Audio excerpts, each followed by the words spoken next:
8分でわかる室町幕府滅亡。7、7月3日、義昭は信長を倒すために再度挙兵しました。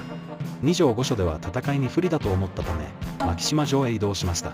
二条御所では、三淵藤秀が奉行衆や幕臣とともに籠城の構えをします。